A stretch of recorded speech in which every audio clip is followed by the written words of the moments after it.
자, 안녕하세요. 박성필입니다. 자, 오늘 네이처셀 보도록 하겠습니다. 자, 오늘 먼저 뉴스부터 보겠습니다. 자, 조인트 스탠 국내화가 반려한 식약처에 대해서 결국 네이처셀에 행정소송을 걸었습니다. 자, 걸만하죠? 납득할 만한 명확한 이유가 없으니까, 기준이 없으니까. 자, 내용 한번 같이 보겠습니다. 자, 퇴행성 관절염 줄기세포 치료제 조인트 스템 개발사 알바이오가 식품의약품 안전처 식약처를 상대로 행정소송을 제기한다. 자, 행정소송 결과가 최종 확정될 때까지 알바이오와 조인트 스템의 판매 계약을 유지하기로 결정을 했다고 하고요. 자, 그리고 이게 이 법원에서 알바이오 측의 손을 들어줄 경우에 다시 품목 허가 심사를 받을 수 있는 기회가 생긴다고 합니다. 자, 이때는 명확한 기준이라는 것을 들고 와야겠죠. 반려를 또다시 때릴 거라면 만약에 법원에서 알바이오의 손을 들어줬습니다. 그럼 재심사를 해야 되는데 또 책임 회피하고 싶어가지고 반려를 때린다. 발열을 때리려고 한다라고 하면 이번에는 명확한 근거, 기준이 있어야 됩니다. 임상적 유의성을 입증했는데도 임상적 유의성이 부족하다는 개 헛소리 말고요. 자, 법원이 만약에 알바이오의 손을 들어준다면 그때는 게임 끝입니다. 그때부터는 이제 전세가 역전되는 거죠. 무언가를 입증을 하려면 그것을 식약처, 중앙약심이 얘네가 갖고 와야 되는 거죠. 반려되어야만 하는 명확한 근거를 가져오지 못하면 승인을 때려야 됩니다. 자, 그래서 법원에서 누구 손을 들어줄지가 관건이 되겠고요. 자, 개인적인 생각이지만 여기서 또 별다른 기준도 없는 식약처의 손을 법원에서 들어준다면 국내 첨단 바이오 섹터는 성장하지 말라는 소리, 이 대한민국에서 첨단 바이오 개발하지 말라는 소리로밖에 안 들린다고 봅니다. 그리고 좀 보면 얘네 기준이 좀 주관적이죠. 약심위원회에 따라서 의견이 갈리는 것도 그렇고요. 일단 주관적인 판단이고 경쟁사의 대표격인 사람이 있기 때문에 약심위원 명단을 교체한 재심사까지 이뤄지면 좋을 것 같습니다. 자, 근데 사실 크게 중요한 내용은 아닙니다. 왜냐면 이 행정소송에 걸리는 시간 때문이죠. 시간. 소송이라는 건 여러분들 아시다시피 시간이 많이 소요됩니다. 그렇기 때문에 국내 식약처 제로에 큰 기대를 걸 필요가 없고요. 결국 기대감이 반영되려면 FDA인데 만약에 이 FDA 쪽에서 승인이 난다면 얘네도 식약처에 목맬 필요가 없습니다. 그죠? 알바이오도 네이처셀도. 그러면 얘네 고소했던 거, 소송했던 거 취할 수도 있겠죠. 어차피 필요 없으니까. 그리고 FDA가 승인 때리면 식약처도 나중에는 승인을 때릴 겁니다. 왜? 책임이 얘네한테 먼저 있으니까. 책임이 있다기보다는 화살이 먼저 얘네한테 갈 테니까 문제가 생겼다는 가정이 있을 때. 제 개인적인 사견입니다만 이건 저번에도 말씀드린 거지만 식약처가 말 같지도 않은 이유로 자꾸 반려를 때리는 게 뭐 황우석 사태라던가 제2의 임보사 이렇게 될까봐 식약처가 몸을 사리고 있는 것으로 보입니다. 책임을 회피하기 위해서. 근데 FDA가 먼저 승인을 때렸다. 그러면 문제가 발생해도 화살이 얘네한테 가겠죠. 우리가 무능한 게 아니었어. 이럴 수 있으니까. 식약처가 아마 5년 동안 첨단 바이오 섹터 승인이 0건이죠.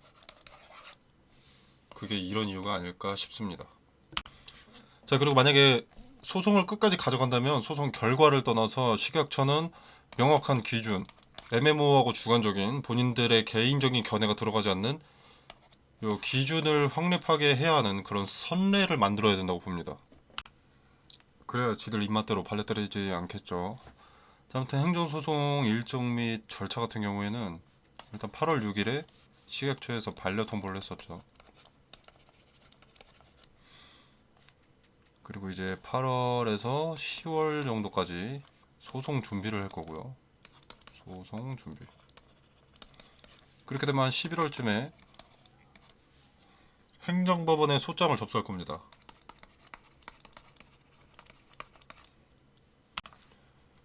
그렇게 되면 이제 26년 상반기쯤에는 이제 첫 변론기일이 잡힐 거고요. 하반기쯤에는 1심 판결이 나오겠죠. 근데 이제 항소까지 하면은 최소한 2에서 최대한 2, 3년 이렇게 소요가 되지 않을까 생각이 듭니다. 보통 이래 왔고요. 식약처는 5년간 패소율이, 승소율 말고 패소율이 90% 이상이라고 합니다. 최근 5년간 승률이 11전 1승 10패라고 하고요. 식약처 전적, 소송 전적. 자, 여러모로 승소의 가능성이 높아 보이죠. 명확한 기준도 없고 임상적 유의성을 보완해 왔는데 이제 그걸 데이터로 제출했는데도 부족하다고 고집 부리는 느낌이라서. 그리고 공식 홈페이지 공지도 보면 세계적인 임상적 유의성 연구 전문가들이 조인트 스템의 임상적 유의성을 확인하였습니다 하고 이렇게 뭐 관련자로 보러 가기가 있습니다. 보면 이제 임상적 유의성이 충족된다라고 언급했던 세계 각국의 전문가들의 견해들이 있습니다. 세계 각국의 전문가들은 인정하는데 국내 식약처 약심위원들은 아니라고 우기고 앉아있는 꼴이 좀 우습죠. 이제 증명이라는 것은 알바이오와 네이처셀이 아니라 식약처와 중앙약심위 위원들이 해야 할 겁니다. 반려되어야만 하는 이유를 이 세계 각국의 전문가들, 알바이오 연구진, 네이처셀 기업에게 납득을 시켜야겠죠. 그렇게 못한다면 패소, 재심사, 승인으로 가야 할 겁니다. 그래서 식약처는 시간이 좀 걸리겠지만 나중에는 호재로 적용될 것으로 생각이 되고요. 자, 아무튼 중요한 건 FDA입니다. 자, 네이처셀은 조인트 스템을 미국 내에서 생산하기 위해서 3억 달러, 우리 돈으로 4,125억 규모의 투자 유치 계획을 발표를 했었습니다. 자, 공장 부지 선정과 계약의 속도를 내고 있고 뭐 조만간 자세한 상황을 말씀드릴 수 있을 것이다 라고 했었는데, 자, 여기에 깔려있는 것은 일단 자세한 상황을 언급하는 자체만으로도 이 FDA 제로가 순탄하게 진행되고 있다는 것이기 때문에 기대감을 심어줄 수 있습니다. 다시 한번 네이처셀 측에서 언급을 하는 그 자체만으로. 자, 그리고 이제 공장 부지를 선정하고 계약하는 자체가 조인트 스템의 FDA 가속 승인을 확신하고 있다는 것이죠. 그리고 가속 승인을 받게 되면 이제 바로 생산이 또 가능해지기 때문에 재료에 대한 기대감이 소멸할 틈을 주지 않습니다. 자, FDA 재료가 순항 중인데 왜 식약처 재료만 주가에 반영되는지 이해가 되지 않습니다. 그죠? 국내 식약처와 미국 FDA 재료의 질, 크기가 다른데 더 작은 재료는 더 크게 반영되고 더 큰 재료는 전혀 반영되지 않는 것이 좀 아이러니합니다. 아무래도 실망감과 우려감이 크겠죠. 근데 그 실망감과 우려감은 지금 다 반영이 되었습니다. 그리고 FDA 기대감은 전혀 반영되지 않았죠. 이후에 FDA 재료 일정들이 다가오면 그때는 반영되지 않았던 항목만 반영되면서 주가가 고개를 들고 추세를 바꿀 것으로 판단이 됩니다. 자, 아무튼 FDA 재료에 대한 현황은 일단 미국 환자 85명을 1년간 추적 관찰한 연구가 올해 4월 말에 종료가 되었습니다. 완료가 되었고요. 이제 10월에 중간 분석 결과 발표가 있습니다. 자, 이 10월에 중간 분석 결과 발표가 되게 중요한 일정이 되겠죠. 여기서 데이터가 좋게 뽑힌다면, 유의미한 데이터가 나온다면 즉시 가속 승인 신청이 가능합니다. 아마 내년 초쯤에 10월에 그 중간 분석 결과가 나오니까 내년 초쯤에는 가속 승인 신청이 가능하겠죠. 그리고 3개월이 지나고 나서 3개월 이후에 승인 여부가 발표되기 때문에 빠르면 내년 상반기에도 가속 승인이 가능할 수도 있습니다. 자, 아무튼 지금 상황에서 가장 중요한 것은 10월 중간 분석 결과 발표고요. 여기서 긍정적인 데이터가 뽑힌다면 승인으로 가는 지름길이 열리는 것이기 때문에 이때부터 기대감이 본격적으로 반영되기 시작할 겁니다. 자, 그리고 이제 FDA가 승인을 때리면 식약처는 인보사 사태를 우려하지 않아도 되죠. 문제가 생겨도 화살은 FDA로 향할 테니까 책임을 회피할 수 있게 되기 때문에 고소 취하해달라, 재심사하겠다 이딴 소리 할 가능성도 있습니다. 그렇게 되면 재료 하나 더 추가되면서 급등의 힘을 보탤 수 있게 되겠고요. 소송 끝까지 가더라도 식약처가 패소할 가능성이 높기 때문에 걱정할 필요는 없을 듯 합니다. 그리고 FDA 재료 일정이 소송 결과보다 더 먼저 나올 것이기 때문에 크게 방해되지도 않을 거고요. 자, 그리고 임상적 유의성을 자꾸 물고 늘어지잖아요. 자, 이거는 뭐 2년 전 기사긴 한데 식약처는 이전에 인보사를 승인했었습니다. 식약처가 승인했었던 인보사와 비교한 그래프고요. 이 네이처셀의 조인트 스템과. 자, 그래프를 보시면 네이처셀의 이 조인트 스템이 그래프가 더 낮습니다. 그죠? 근데 이 낮다는 게 뭐냐면 임상적 유의성이 더 높다라는 겁니다. 임상적 유의성이 더 낮게 나온 인보사는 허가, 더 높게 나온 조인트 스템은 반려. 이 자체가 말이 안 되죠. 기준이 명확하지 않다는 것을 데이터로 법원에서 증명할 수 있습니다. 지 맘대로인 기준을 내세우는 중앙약심위에 손을 들어준다면 법이라는 것은 필요가 없겠죠. 자, 그리고 아시다시피 1차 회의에서는 조인트 스템의 임상적 유의성을 인정했다가 2차 회의에서 임상적 유의성 부족으로 결론을 갑자기 뒤바꿔 버렸습니다. 왜 이렇게 결론을 뒤집었는지 해명을 해야 될 것으로 보이고요. 자, 아무튼 소송은 알바이오가 진행할 일이고 소송에서 유리한 내용도 충분히 많습니다. 자, 네이처셀은 계속 강조드리지만 미 FDA에 집중을 해야겠죠. 네이처셀이 공지했던 대로 전화위복이 될 수 있습니다.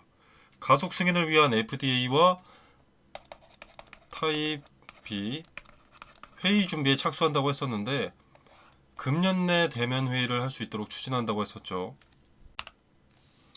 자, 아까 말씀드린 10월 중간 결과 발표와 그리고 미국 FDA 타입 B 회의 준비, 그리고 이제 미국 바이오스타 스템셀 캠퍼스 9월 중에 선정 완료. 캠퍼스,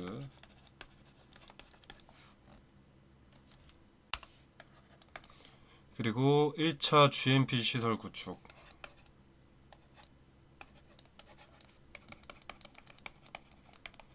자, 이것이 이번 연도에 있을 재료들입니다. 자, 보통 9월과 10월에 몰려있는 것으로 보입니다. 자, 아무튼 이때 기대감이 반영될 텐데 이때 기대감이 반영될 때 매물을 어느 자리까지 소화를 하는지를 지켜보면 어느 정도 윤곽이 잡힙니다. 여기에 더불어서 이제 주주 배정, 유상증자는 필요 없다 라고 언급까지 했었기 때문에 오르다가 이렇게 무너져 내릴 그런 리스크는 현재 존재하지 않죠. 자, 그래서 기대감이 반영되기 시작하면 그때부터는 눈치 싸움이 시작이 되는 겁니다. 허수인지 진짜인지 판단하는 눈치 싸움이죠. 그걸 판별해낼 수 있는 것은 차트입니다. 차트. 거래라는 것은 기본적으로 거짓말을 할 수 없는 지표죠. 왜냐면 뭐 매수자와 매도자가 주고 받아야, 거래가 체결돼야 그래프가 하나 그려지는 거니까. 자, 그래서 주가가 기대감이 반영되는데 만약에 변동이 크다 라고 하면 그 변동이 큰 자리 분 단위로 갑니다.